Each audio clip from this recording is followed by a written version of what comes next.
which is what we are here to talk about today. As I think everyone heard, there is a recording in progress. So just to note that if you do not feel comfortable with being recorded, please turn off your camera, but we are very happy to see the faces of those who are okay with being recorded. This will later show up on the Save the Children North Western Balkans YouTube channel. So you will be able to as well share this event with those who have not been able to attend today. There will be a Q&A at the end, so please save any questions for that later on. So the idea of today is that we will start with a presentation of the report. There was a link to the report in the invitation, so I hope that everyone has had a chance to access that, and that you will have the possibility to read a bit more about it after the presentation today. Afterwards, we will go through a bit of the reflections with a strong expert panel, and I will introduce them a little bit more later on. But we have Reem Mussa from Doctors Without Borders, we have Marta Russo from International Rescue Committee, we have Birte Schorpion from the Danish Refugee Council, and Ada Pavrovka from the Fundamental Rights Office at Frontex. And we will also finish with closing remarks from the Member of Parliament, Abi Al-Salani, who is also a member of the Libe Committee, that is the committee responsible for the Parliament's work on the new Asylum and Migration Pact. So we are very thankful to have such a strong team of experts to be here to talk about this issue. And just to say something shortly about the topic of today's webinar, there is at the moment a lot of work on the future of Europe's asylum and migration system within the European Union.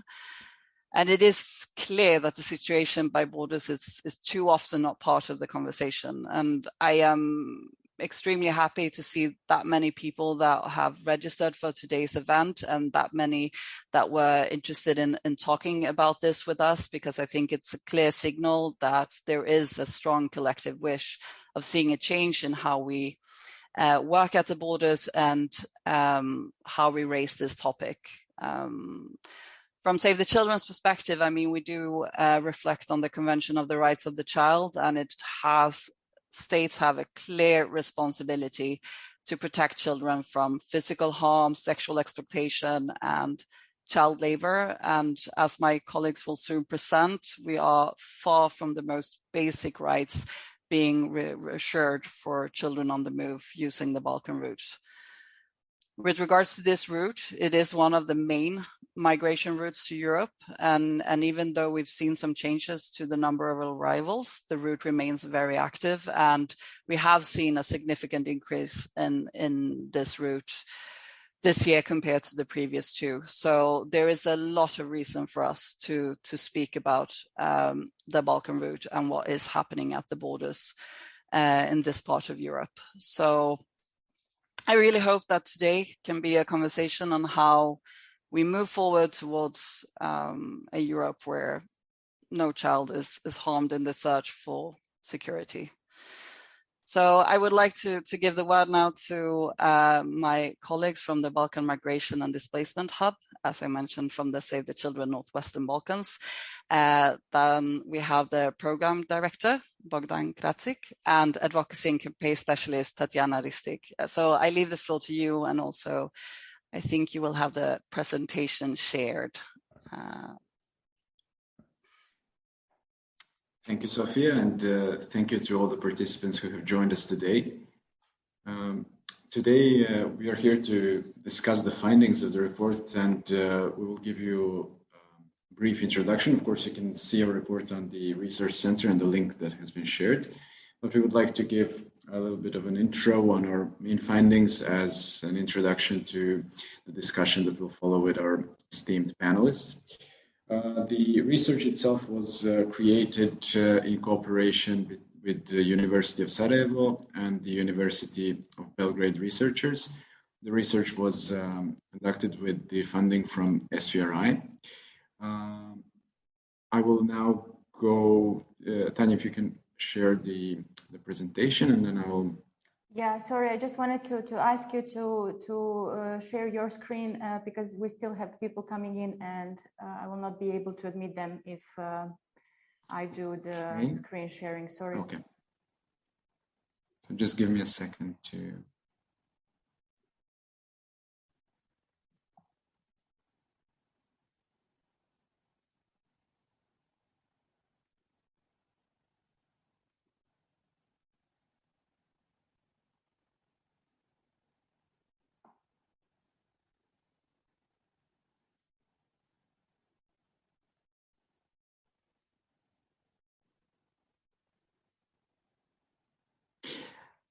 Tanya, I cannot share the screen. It says you've disabled it. It says host has disabled the screen sharing. Thank you. Okay. So the title of the report is "Wherever We Go, Someone Does Us Harm." This is one of the quotes from children that have participated in this research. So the report itself was created using the methodology which was designed as part of the proposal to SVRI, and it was based on qualitative interviews, in-depth interviews with children who were accommodated in some of the centers in Bosnia and Herzegovina. And we have also conducted focus groups with 27 professionals in Serbia. Children who have participated in this research arrived to the Balkans from countries of origin in West and South Asia, including Afghanistan, Pakistan, Iran, Iraq, Syria. And all of them have obviously used the Balkans route to arrive to Europe, which is part of the Eastern Mediterranean route. And a total of 48 children and youths ranging from 13 to 19 years old have been part of this research. It is important to note that our main finding is that children have faced all types of violence, physical, psychological, sexual, and exploitation along the route. The whole research was imagined as a way to try and explore what are all types of violence that children are facing, because most reports are really focusing on the situation at the borders. We know a lot about that, but there is a scarcity of reports and research findings that would speak in a comprehensive way of all the types that children migration are facing. Our findings show that children are always at risk while they're migrating to Europe on this route. When it comes to segregation in the gender sense, we notice that boys experience more physical violence, but that women and girls are mostly exposed to humiliation and verbal abuse. Both boys and girls are facing the risk of violence, of sexual abuse and exploitation, with unaccompanied children being particularly vulnerable. We notice that children in families are also somewhat better protected. When it comes to perpetrators and types of violence, our findings are showing that we could divide the violence that's happening to, of course, the one that's happening at the borders by police and border guards, but also we have our research shows sexual abuse and violence happening as well, psychological abuse, economic exploitation and child labor, and also other hardships. I'll speak about the sexual abuse, psychological abuse, economic exploitation, and other hardships, while Tatjana will later speak about police and border guard violence that's taking place. Our research has shown that children are not willing to speak, of course, about themselves, but almost 2/3 listed one or more incidents where they recognize or witness sexual abuse of a child in their immediate environment, including reports that violent separation of girls and boys took place by smugglers who then abused them sexually. Interviewed children said that smugglers often offer them money in exchange for sexual services, or they offer them a privileged position and protection from other persons traveling with them, or a free pass to cross the borders. Unaccompanied girls often join families on the road, and then they try to keep a low profile as they're at higher risk of sexual abuse. However, even girls who are traveling with families are exposed to sexual violence, whether from smugglers who separate them or through attacks in reception centers. It does not mean that boys are not exposed to this type of violence. Boys are also exposed, particularly if they're traveling without their families. You will see that our report has many quotes from children, and we will not go into reading them right now, but this is one of the highlights probably of the research that we've gathered a lot of child voices, and that we're also going to release a child-friendly version of the report by the end of November. When it comes to psychological abuse, all interviewed children described that they were threatened, blackmailed, humiliated or insulted by smugglers, police officers, and members of the local population. In other words, all of these people are adults, which is also an important finding, as it shows that children are abused by those that should be the ones that are supposed to protect them and help them. 4 out of 48 children said that they had been abducted for ransom prior to coming to Greece or Turkey, and several other children witnessed kidnappings or know children who had been kidnapped on the migration route.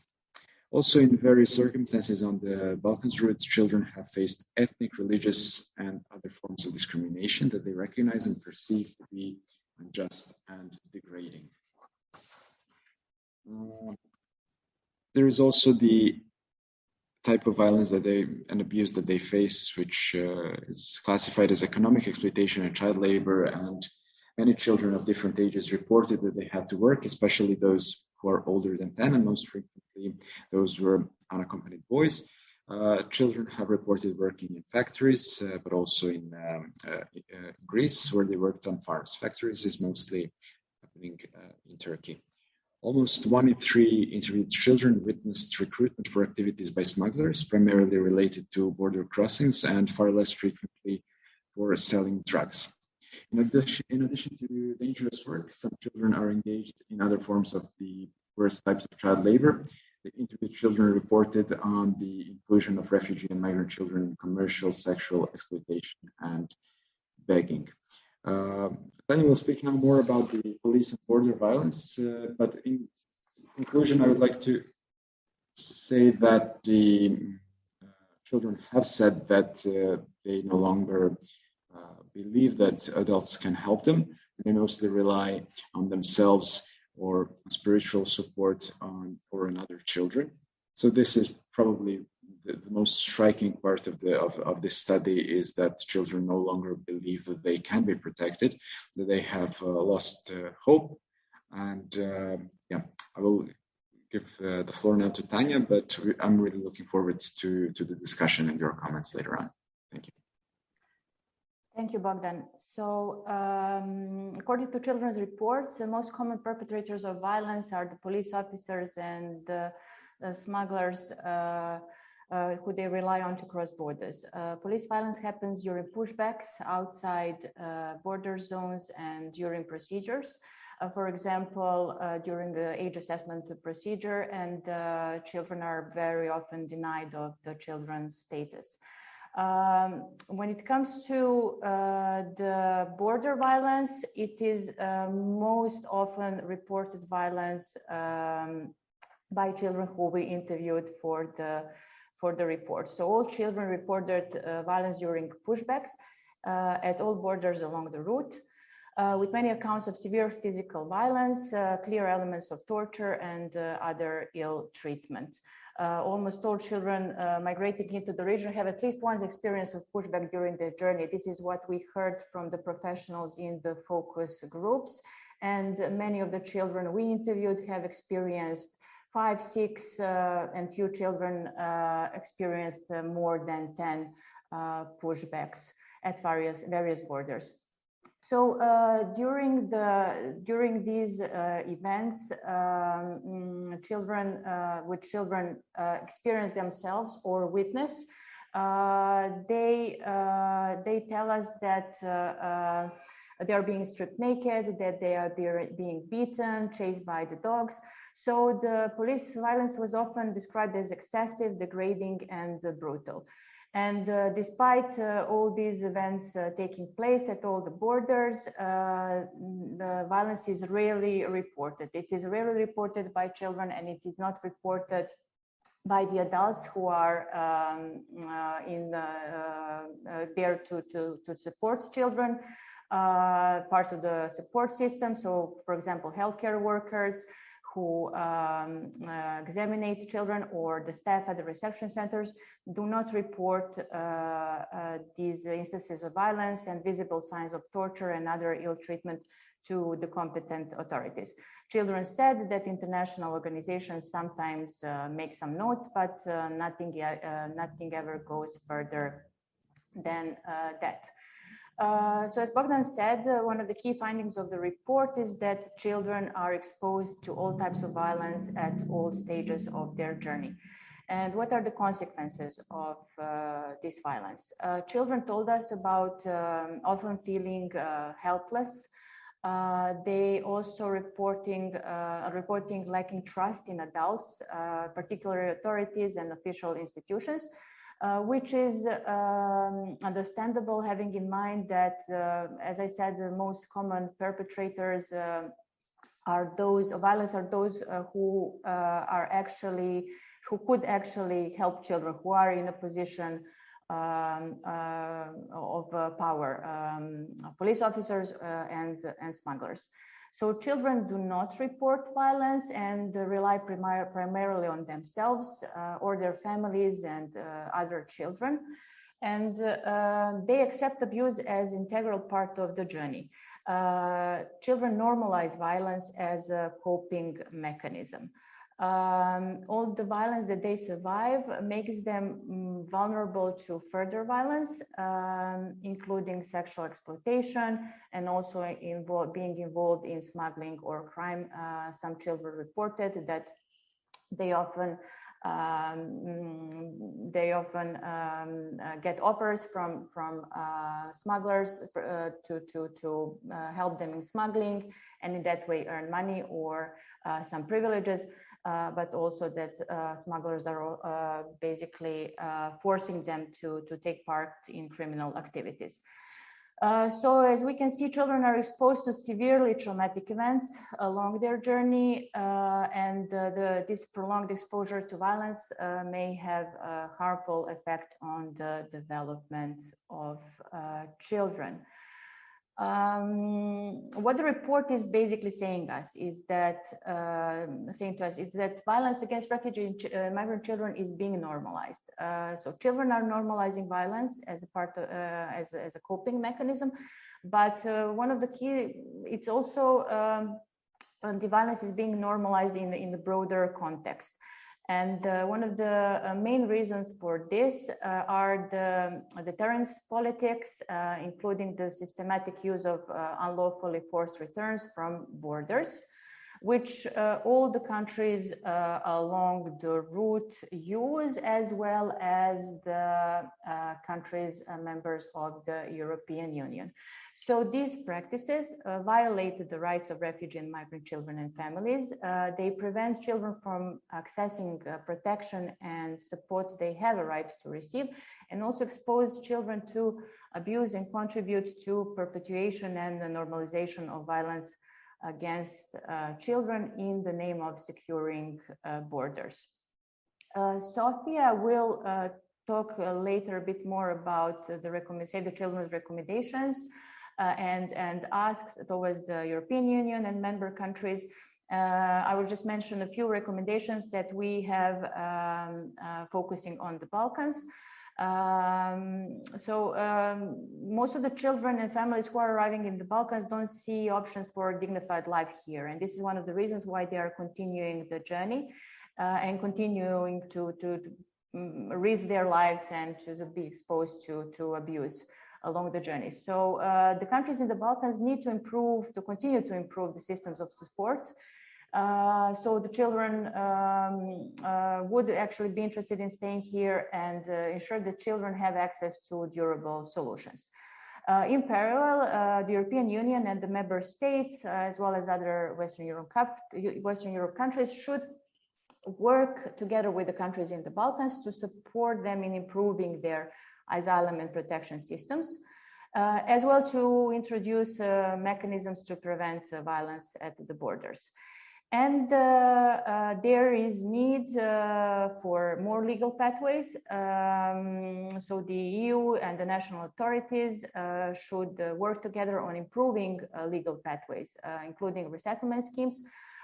So children actually have a way to continue the journey without being forced to turn to smugglers. And also in order to prevent the creation of parking lots for refugees in the countries along the migration route. I will stop here. So we have enough time for the panel, but we will be happy to take your questions if you have any questions later. Thank Sofia, you. back to you. Thank you so much, Tatjana and Bogdan. I mean, having worked with this report for quite a while, I still get so struck by the quotes of the children and the helplessness that they present, and then in combination with the actual level of violence that is presented. And I really recommend everyone to visit the report and look through the other quotes from children in there, because they really do say it quite strongly, and it really makes this sit a bit more in just a realization of what is actually happening by the borders. So to reflect a bit more and perhaps also give a few words on how we can move forward in a more positive direction. I'm very thankful that we have a panel here that will give some reflections. So I will say welcome to Marta Russo, Regional Project Lead in Europe for the International Rescue Committee. This organization has programs over the large part of the Balkan route. They implement mental health, education, economic empowerment, and child protection programs, as well as monitor several borders. We also have Reem Mussa, Humanitarian Advisor and Coordinator of Forced Migration Team from Doctors Without Borders. Apart from the work they normally do along the Balkan routes, they provide medical and mental health support, as well as other supports to those currently outside reception systems living in informal settings. We also have Birte Schorpion, Regional Advocacy Coordinator Europe for Danish Refugee Council. Among other things, DRC is involved in the Protecting Rights at the Borders that gathers data on pushbacks, which we know is a big problem at this border. And we also welcome Ada Pavroka, Fundamental Rights Monitor at the Fundamental Rights Office at Frontex, which is the EU Border and Coast Guard Agency.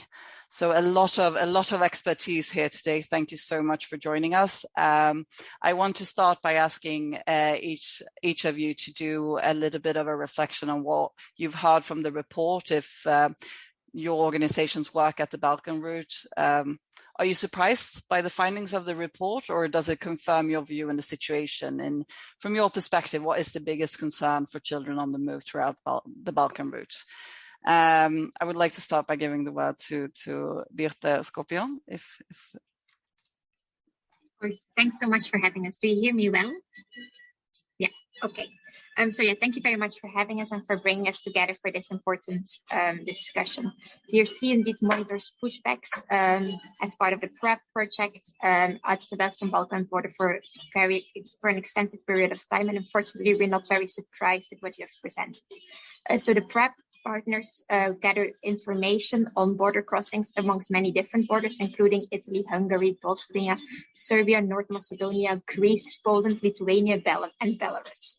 And maybe to start with some key figures that will indicate that we're actually not at all surprised. In 2021, the initiative registered 12,406 persons being pushed back, of which we registered, if I break the numbers down with regards to the children, 413 girls that crossed borders with their parents, 17 girls that crossed borders unaccompanied or separate, 610 boys that crossed borders with parents, and then 263 boys that crossed without parents or family members, so unaccompanied or separated children. And that trend actually we all continue seeing in the current year, in 2022. We will, by the end of this year or the beginning of next year, have an overview report again. But for the first 3 months of 2022, we registered 1,911 persons that were being pushed back. And I think what is quite shocking with these figures is that 10 in every 100 people, or 1 out of 10, were actually children that reported pushbacks. And I think what is, if I break down those numbers a little bit more again, if we look at the girls, we can see that there were 14 children that are from the age from 0 to 4 years old, 34, 5 to 12, and then 10 for the age of 13 to 17. All of the girls that we monitored, the pushbacks that we monitored, they were all accompanied by family members. However, if we compare that with the boys, there are actually 35 who traveled unaccompanied, separate.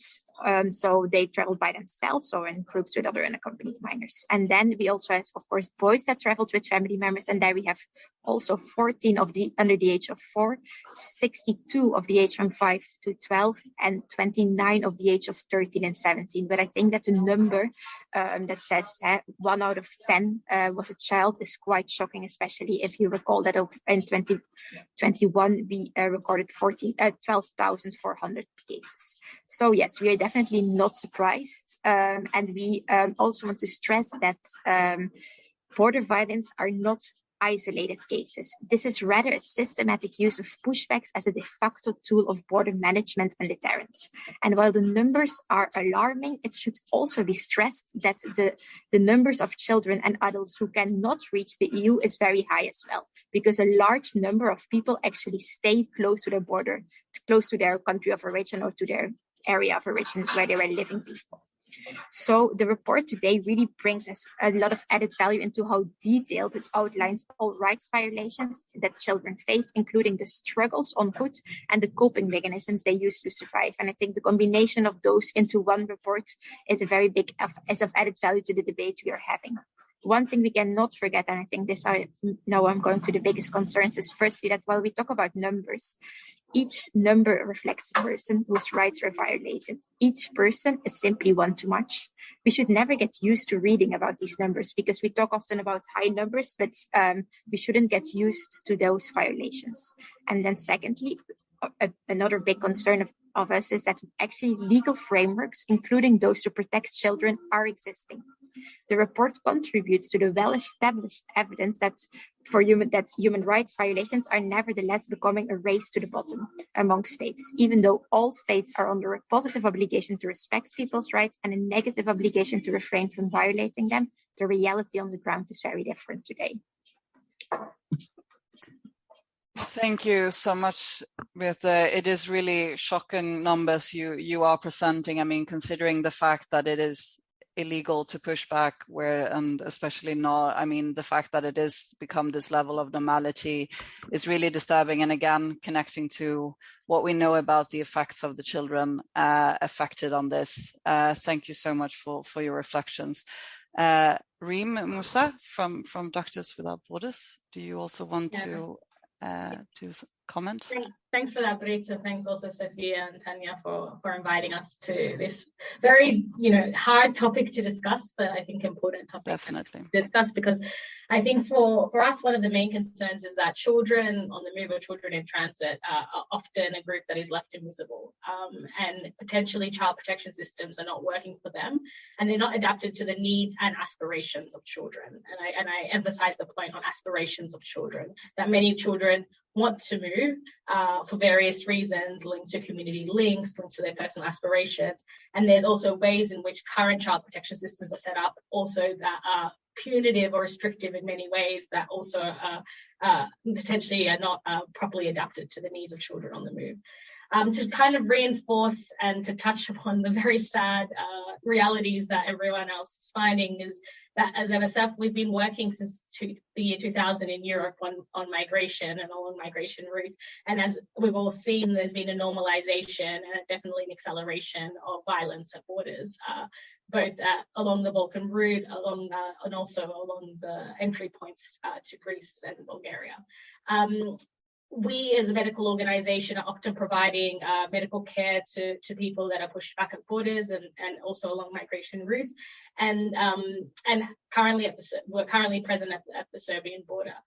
We see very much similarly to Birte's statistic is that the majority of violence faced by children along migration routes is actually as a result of state authorities. So whilst children do report violence from smugglers or other groups, intercommunal violence, there is a concentration of violence that's happening at the border and perpetrated by mainly European border guards. So I think that's a very telling sign. We published a report in 2018 called Gains of Violence, and in that report we identified that 70% of the violence that children reported in our clinic in Serbia was related to the EU border guards, and so there was a real concentration of that. In terms of our current projects, this past year we've treated 500 patients for injuries of violence in northern Serbia. And we see injuries that are very consistent with testimonies and indicate a clear pattern of types of violence, so really a systematic nature of violence that is completely indiscriminate, affecting women, children, and anyone crossing, and men crossing migration routes. These often are injuries that include severe bruising and cuts on the arms, leg, and back, and the back of head, which are obviously targeted. We see particular targets on excessive beatings on places where there are already cuts and fractures to kind of reinforce violence injuries. We see dislocations and we see burns, and these are consistent, as I said, with the testimonies that people share with us. And 20% of people we treated amongst that group were children under the age of 18. So just telling. I think in addition to the physical violence, for us, it's very concerning is also the mental health impact of this violence. And we can touch maybe a bit more on this later, but that there's a long-lasting and detrimental mental health impact on children, and not just in relation to the violence from the route, but also that compound violence that is experienced along migration journeys that Britt talks about. And as I said, and maybe we can touch on a little bit later, is that not only children at borders, but also once many of these children, the same children, make it, some of them, to European Union territory and are still in transit, oftentimes we see that they're excluded and still exposed to situations of precarity, which expose them to violence and exploitation, and that child protection systems, as I said, are not working for them and putting them at increased risk. So thanks for inviting us, and I look forward to expanding. Thank you so much. It's really horrible numbers as well you are describing, and the fact, again, the connection between the physical violence, the mental health, and the systemic nature of how they experience violence is very, I mean, it is confirming what is in the report, but it is really interesting to hear the reflection from the Doctors Without Borders organization as well. I want to give the word now to Marta Russo from the International Rescue Committee to also give her comments. Thank you. Thank you, Sofia. So yes, thanks for inviting and for this great report. It's really important to have all these things registered and the experiences and what we see on the ground. So unfortunately, from our side as well, the findings of the report were not surprising. IRC teams in Greece, Italy, and across the Balkans have heard testimonies and witnessed injuries sustained by refugees, including many children, who explained that they were attacked when seeking to cross borders into Europe and often pushed back to another country. I'm going to give a few numbers from 2022 in case useful. So in Serbia, the IRC, through its partner InfoPark, supported over 3,500 refugees at the Serbian-Croatian and Serbian-Hungarian borders between April and September 2022, of which over 600, which is about 18%, were unaccompanied or separated children. In Trieste, Italy, at the borders with Slovenia, the IRC supported over 7,000 people between January and September 2022. And of these, 430 were families, and that includes women alone with children, while 575, which is about 8%, were unaccompanied or separated children. So, as I said, the report findings were not surprising, unfortunately, but there's two main things that the report flagged that I think are particular concern for children on the move throughout the Balkan route. The first one is the normalization of the situation. I myself have spoken to many refugees who consider it normal or expected to be pushed back, to be beaten, to have their valuables stolen across their journey. And this is unacceptable. Violence should never be normalized. The second concern, which I really resonated with me, that I saw in the report as well, is of course the lack of accountability. The evidence of violence and human rights violations at Europe's borders is undeniable. I mean, we had the recent Olaf report on the activities of Frontex in Greece. And these violations reflect a growing age of impunity, where investigations and accountability are often considered optional or extras. And as long as the EU continues to turn a blind eye to these human rights violations, it will continue to undermine its own fundamental values of respect for human rights and human dignity. Thank you. Thank you so much, and thank you for raising those particular aspects that, of course, are of big importance to believe on how we can actually move forward to a system that actually does take accountability to what is going on. And I mean, if we don't acknowledge the problem in a proper way, we cannot do anything to change this. And again, I think the just sheer amount of pushbacks we're talking about and the amount of silence it is around pushbacks actually existing in the other conversations that we see a lot is a clear indicator of that. I want to give the word now to Ada Pavroka, who is working for the Fundamental Rights Office of Frontex. I thank you very much for being here, and I understand that your perspective and situation is a little bit different than the other organizations, but we're very happy that you also can share your reflections from the work being done from the Frontex perspective. So thank you for being here. Thank you very much for having me and interest also in the work done by our office. And thank you so much for this report, because I think that helps us a lot to address issues that we are addressing on every day basis, but that often are not brought to attention of national authorities enough. And as to our presence at Western Balkans and East Mediterranean route, Fundamental Rights Office conducts monitoring activities in all areas that have Frontex activities and Frontex operations on them, which means that we are present in those countries that Frontex is present in, both EU member states and some Western Balkan states, mainly in border surveillance activities, and in some countries in first registration and screening of migrants activities, so those that happen during first stages of them arriving to either detention or reception centers through the police registration.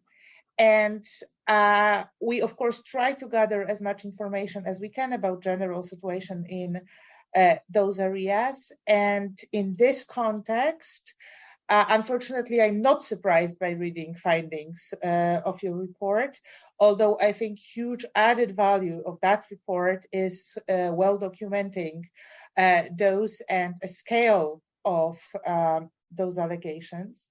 And problems we try to mainly tackle and discuss in our work is, of course, the levels of violence, abuse, and irregular returns, so-called pushbacks, on a whole Western Balkan road. And I would fully agree with colleagues that huge problem in that is accountability, which maybe sometimes comes from not willing to investigate, but also it comes from the lack of very individual reports.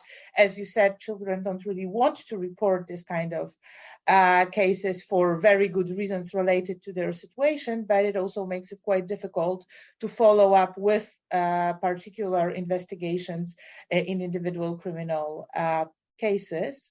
And also a few other issues that report mentions, such as incorrect registration of the age that results in treating children as adults, or sometimes also puts them in danger if they are placed with adults claiming to be children in reception conditions, and lengthy age assessment procedures that sometimes perpetuate that state, as well as identification of other vulnerabilities of children. So making sure that potential victims of trafficking are identified, that victims of violence are supported, and that psychological needs of children are very well addressed. And I think you also asked the questions how we move forward. I think there are two kind of main issues that have to be addressed in that.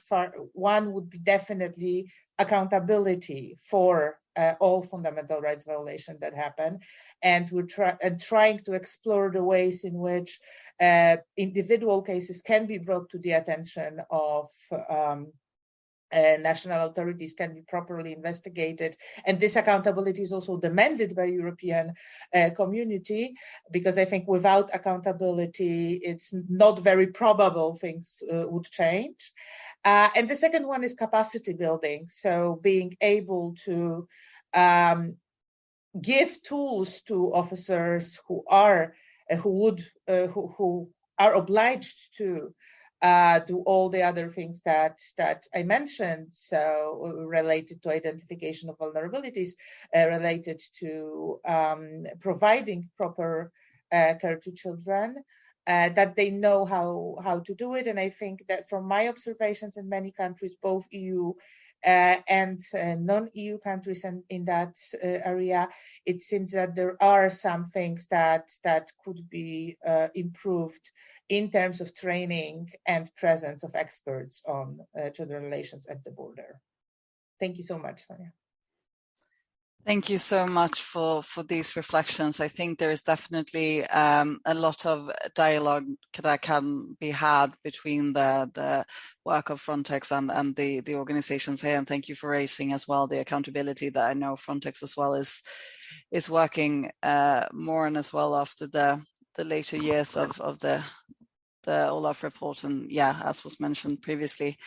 I want to turn again to the NGOs in the panel to just ask the question on sort of what we can do. I mean, obviously we are aware that this is a severe problem and the abuses are serious, and the report finds that the continued focus again on limiting access to the EU forces children to take these violent routes, and really pushing them in the hands of smugglers. So this is particularly again visible in the terms of the illegal pushback that have been mentioned by everyone.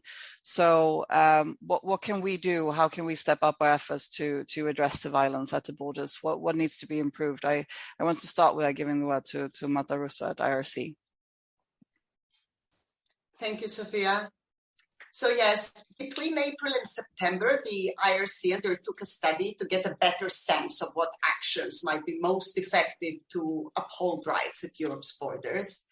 And this included desk research, field trips to countries at the EU borders, both within and outside the EU, and over 100 interviews with a variety of actors such as journalists, national authorities, MEPs, representatives of the European Commission, UNHCR, NGOs, of course, people on the move.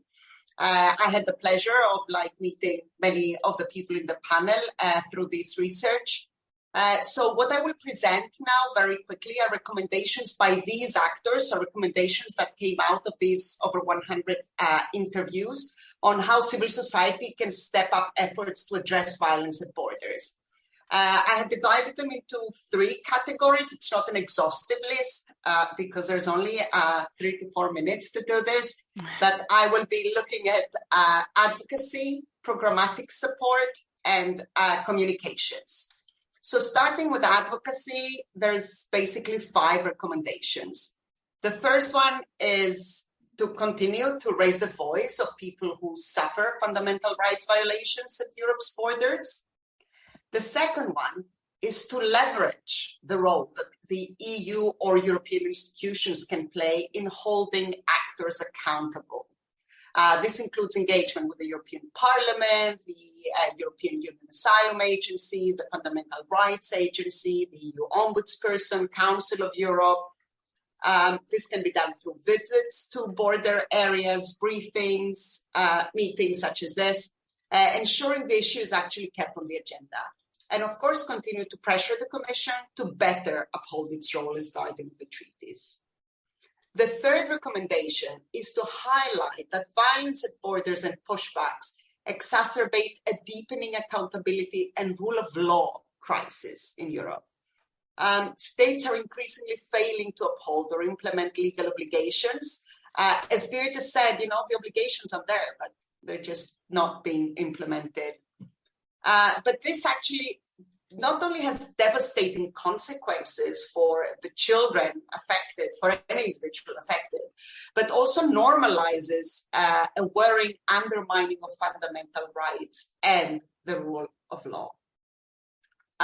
So basically, this diminishes the importance of ongoing negotiations to reform EU asylum legislation as states continue to break existing laws with impunity. The fourth recommendation under advocacy is to really stress and highlight that human rights violations at borders are a pan-European problem. All EU states must collectively tackle these violations of EU law, regardless of where in Europe they take place. And the fifth and last recommendation under advocacy is to show that EU funding for border protection can actually lead to human rights violations, and this has to be addressed. So these are for advocacy. My role is advocacy. However, we know that until policy is actually implemented and the laws are implemented, we need to support people who suffer these violations. So there's 4 recommendations under programmatic support. The first one is to provide legal and mental health support for victims, as well as mental health support for staff against burnout. Talking to people who suffer this, kind of violence, especially children, really takes a toll on people who work for them. The second recommendation is to invest in strategic litigation. The key word here is strategic. And support relevant capacity for lawyers, translators, and support staff so they can do this. I think that in the Balkans, the Medina case, is the flagship case of why this is so important. The third recommendation is to support smaller grassroots organizations, financially, but also by building their capacity on advocacy, reporting, collecting data, and communications. And the fourth and last recommendation is to increase and support human rights training. Ada mentioned this actually, for the police, Coast Guard, as well as judges, asylum service employees, anyone involved in migration. It needs to be made clear that when people violate the law, they can be held accountable, even if, they had an order from above. And this brings me to the last umbrella of recommendation, communications. The first one regards the term pushbacks. We use it a lot, but it actually fails to accurately portray the level of violence and brutality that is often involved in these incidents, as your report showed. Pushbacks are often coupled with other illegal offenses, such as theft, degrading treatment, physical, psychological, sexual violence. And we need to ensure that these practices are highlighted in our communications. The second recommendation under communications is to reach out to a wider range of people, the general public, by working with mainstream media, as well as ambassadors or influencers, so that we can show the full array of issues and the impact these have on people on the move and our democracies. The third is to collaborate with existing NGO networks, such as PRAB, the Border Violence Monitoring Network, and investigative media, such as Lighthouse Report, Forensic Architecture, so that we can bring more evidence to the public arena.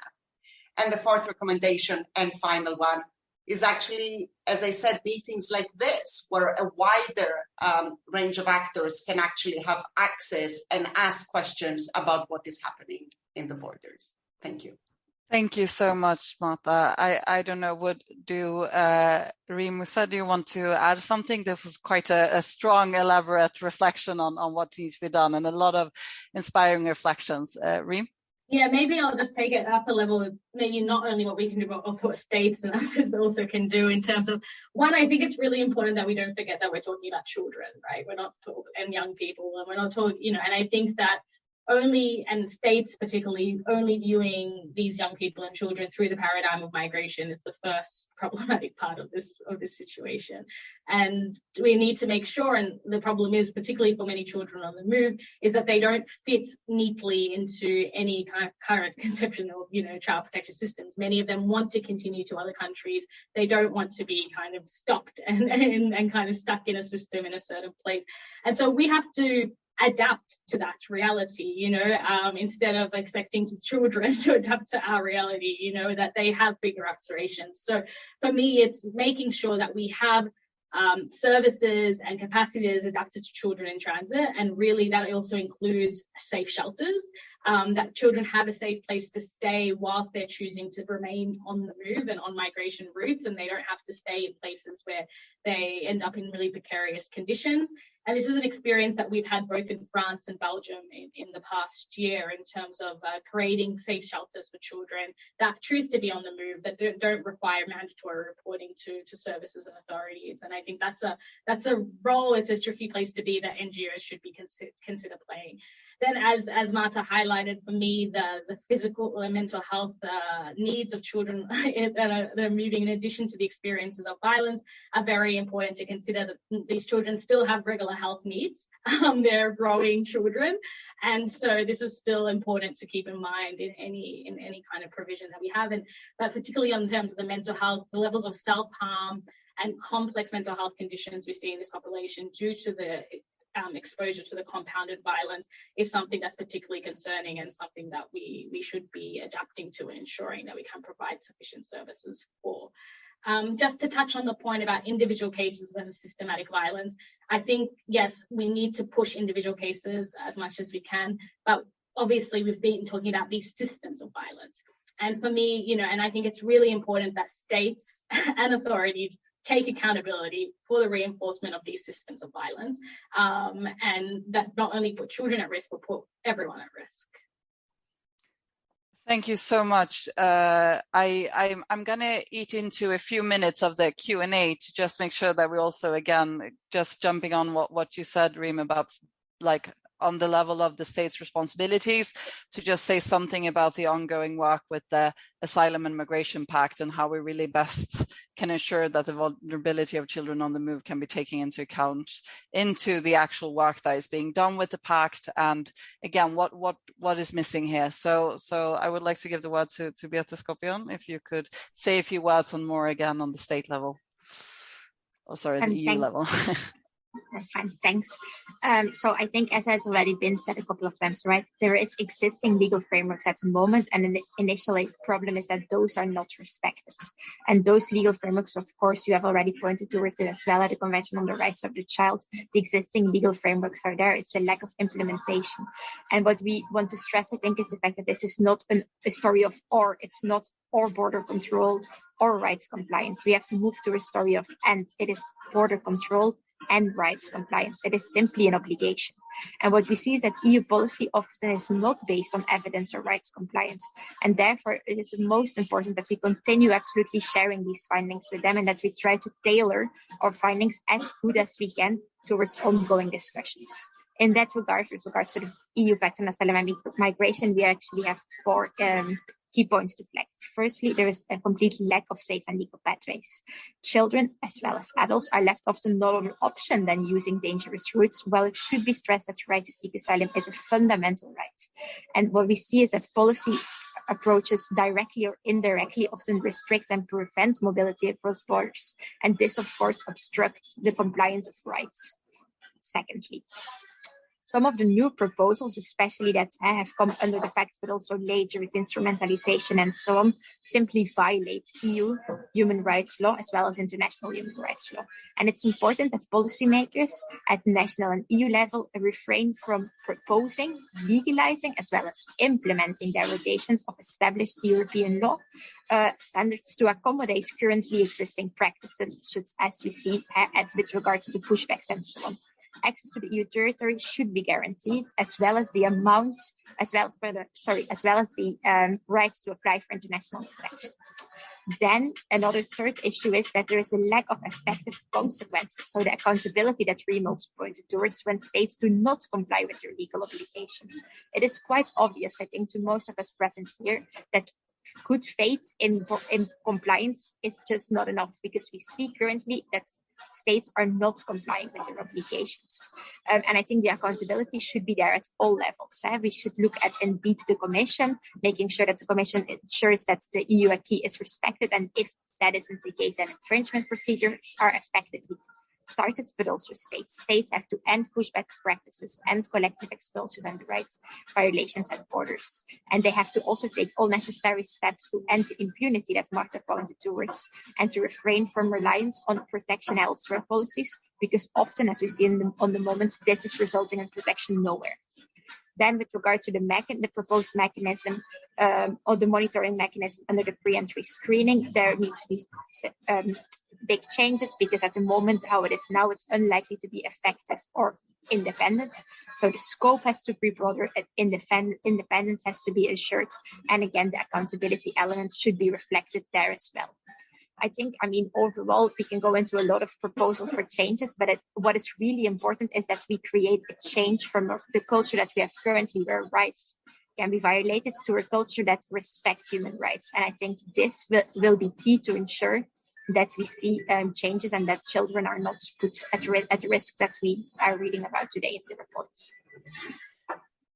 Thank you so much. We are running a little bit out of time here. I would say thank you so much for the expert reflections.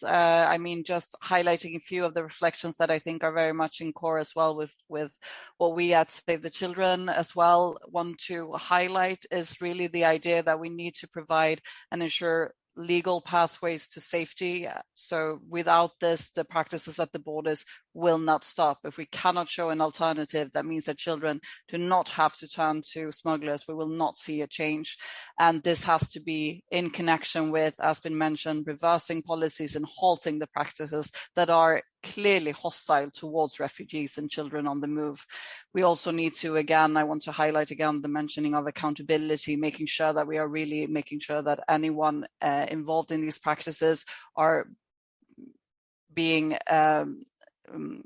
shown accountability, and again also ensuring that children have access to safe and dignified accommodation. We know that these children are on the move for quite a few years, and that should not be lost years from the childhood, that we must make sure that wherever a child is, they are protected and have the possibility to ask for help and get help, and not in the way that we're seeing right now.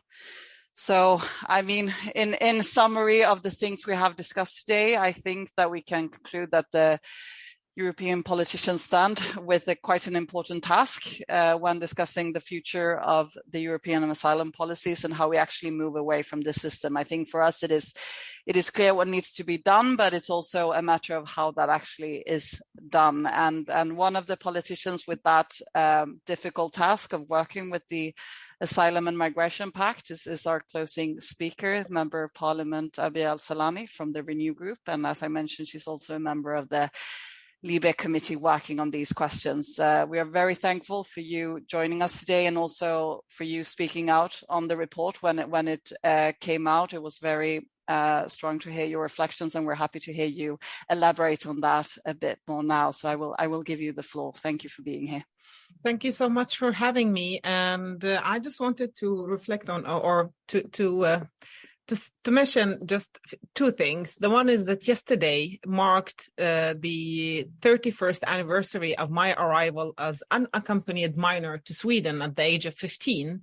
At that time, my mother she felt that she had to have a knife to protect herself and go to the coffee shops where the smugglers were, because she needed to find a smuggler who could take us out from Bulgaria, where we were, into Sweden.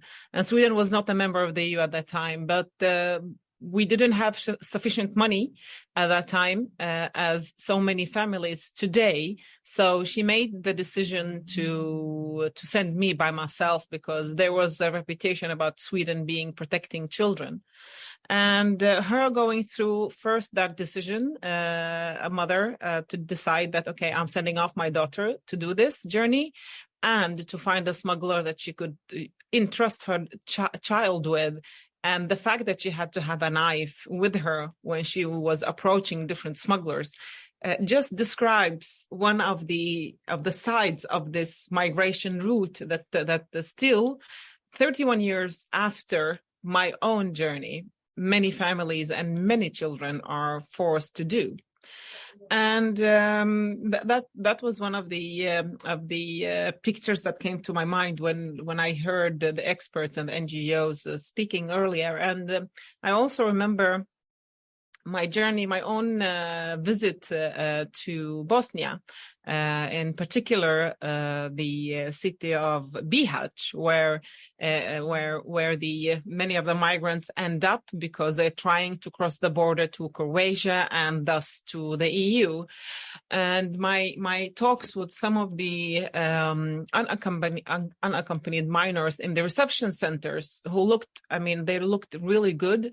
And it's, of course, thanks to the local government, but in Bosnia, in Bihać, but maybe above all to the IMO and the UN, who have been putting, and the EU, of course, who have been putting a lot of efforts and money in creating these reception centers. And when I spoke to, above all, the boys who were running, who were trying to cross the borders into the EU, and about the abuse, the humiliation that they were subject to, and that are so well reflected in this report.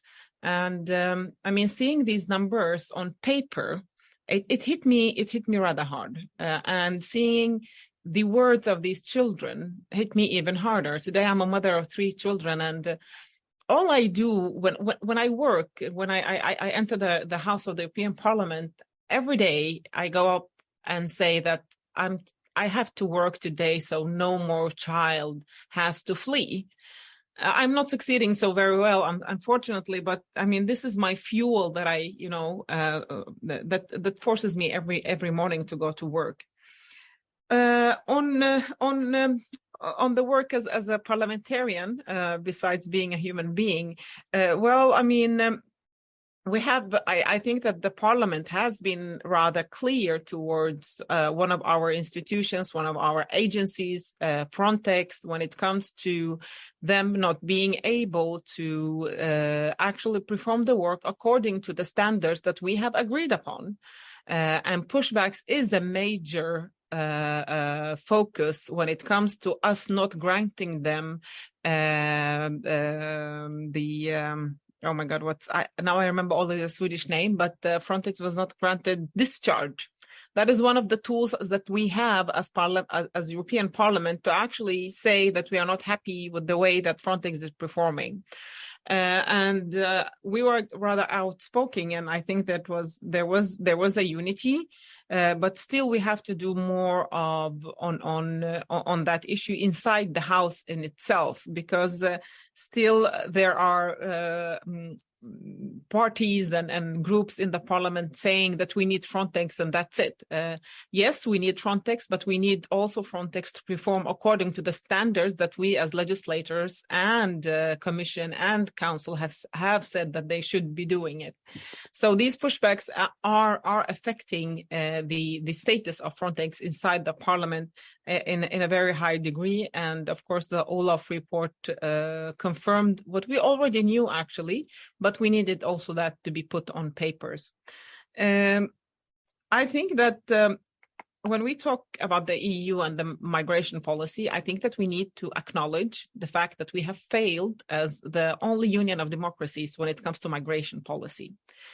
And there is no shame in acknowledging failure. I think it is very important to acknowledge that fact, that when people back in 2015, 2016 started to flee from different conflicts, above all from the MENA region and the Far East, Europe was shaken into its ground, not because the people who are coming here were criminals or horrible people, but because of our own prejudice, of our own inability as political parties on the national level to take the debate when it comes to human rights, the basic human rights, and the basic human right of seeking for asylum and not defending it. So this failure goes a little bit backwards in time.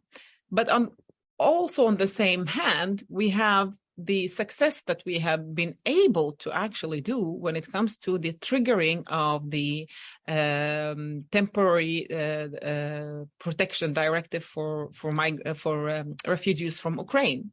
So apparently, when the EU and its member states, when we want, we can, but it doesn't apply to everyone.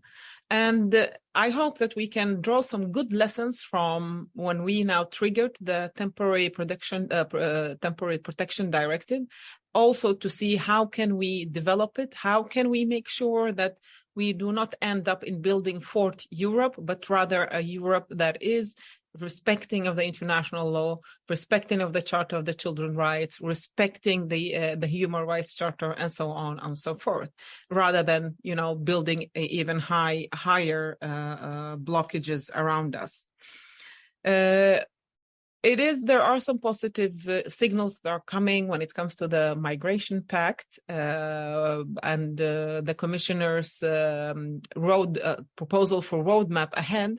And there is what I feel, at least, what the signals are coming from the council, that there is a will to be done with the migration pact before the elections 2024. And politics is a cynical business, and it has different cycles that they're decided upon. One is the national elections, and the other one is the European parliamentary elections. So let's hope that this cycle of the European parliamentary elections will hold all parts accountable, including my own house, the European Parliament. I do focus a lot on legal migration because it is rather striking that 31 years later, children like me are still forced to take dangerous, illegal routes to come to safety. So that's why I focus a lot about when it comes to legal migration, because I think that if we don't have that in place, it will be very difficult to do anything of substance to prevent the abuse and the mistreatment of children who are fleeing. Children do not. I mean, children don't decide to do that journey by themselves. There is an adult who made that decision and who put that child in these shoes. And I hope that we can help the adult not to make that decision, and rather maybe come directly to a job, come directly to a housing, come directly to an interview, so you can investigate if they are eligible for protection or not. And then have also dignified returns, where also the European Union is taking responsibility for reintegration of the family back into the home, the country of origin. So there are some positive signals, but I have a worry when it comes to the resettlement directive, that it's still sleeping and it's still blocked. And honestly, being a Swedish citizen and Swedish parliamentarian, I do a little bit pain. I get a little bit pain in my stomach when I wake up now after the elections in September in Sweden, knowing that there is a far-right government who is governing in Sweden. And we have that in Italy, we have that in Hungary, we have that in Poland. And these governments, these political parties actually are not willing to contribute to the EU migration policies and legislation. So there is a battle ongoing. I know that we lost the first, there is a war ongoing about the migration pact and the policies. We lost the first battle, to be honest. This is what I call the failure, but we have to keep on fighting so we can win the war when it comes to protecting and preserving the migration and asylum policies and legislations. Thank you so much for this reflection. Yeah, it really struck me when you're talking about your own experience, again, thinking about the children on the move today and the children interviewed for the report and what will be their perspective and what will they see when they grow up and which policies will be in place when they are adults and part of the European Union in their own way. So thank you so much for this. We have about 3 extra minutes for a little bit of a Q&A. So I want to, for those who have the possibility to stay for a few extra questions, please write your question in the chat and we will see who is available to answer them. With that, I want to thank everyone for joining us today. We are very thankful for the expert panel and for Abigail Salani being here and giving us their perspective from the organization's perspective, the Frontex perspective, and then the politician perspective on how this actually can be of change. And I hope that everyone listening here today has the possibility to read the report, really listening into the recommendations that we have presented on how we to move forward. I saw that some of the experts sent links to their reports that they've mentioned. So please click on those as well to get more information on this. And please reach out if you have any reflections or comments on how we can work together to forward this. At the moment, I'm not seeing any questions in the chat. I think this is quite an overwhelming subject, and I think there is a lot to stay and think on this subject. I don't know if Tatjana or Bogdan want to say anything just in finalizing. Otherwise, if there are no questions, I will thank everyone for today and hope to continue this conversation in a lot of different constellations and making sure that this is a topic that we do not let slip away from the agenda. So thank you all for today.